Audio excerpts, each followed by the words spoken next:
We all know about the two vaccines currently in use, Pfizer and Moderna, but now the Johnson & Johnson vaccine is expected to be approved as early as next week. The FDA saying the vaccine meets requirements for emergency use authorization.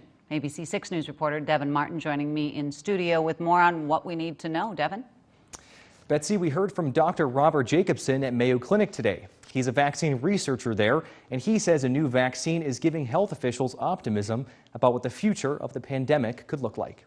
This vaccine has been shown to be very effective against severe COVID-19 disease with just one dose, and so it's very promising. There's one key difference between the Johnson & Johnson vaccine compared to the Pfizer and Moderna.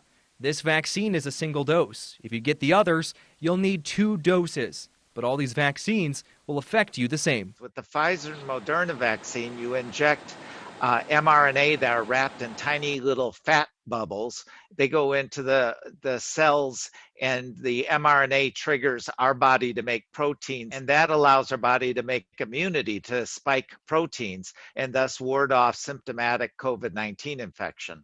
So what's in the Johnson & Johnson vaccine that makes it different? The answer may surprise you. Is instead a virus that's injected. It's been altered so that it can't replicate, but the virus is taken into the cells where it was injected. Just the way a virus might infect us, it tricks our body into making that immunity to the spike protein, and the body makes immunity to spike protein and thus to COVID-19. The Centers for Disease Control says both the Pfizer and Moderna vaccine have to be in a freezer before going into someone's arm.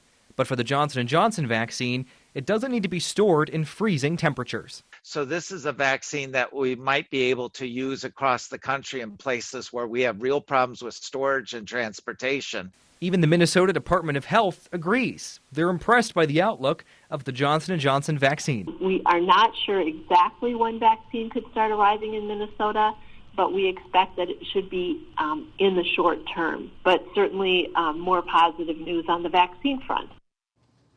Even with the promise of this new vaccine, I reached out to Olmsted County Public Health to find out if there is a timeline on when the vaccine could possibly come to Minnesota. They tell me they do not have enough information at the local level to respond, but they do hope to learn more soon. Back to you.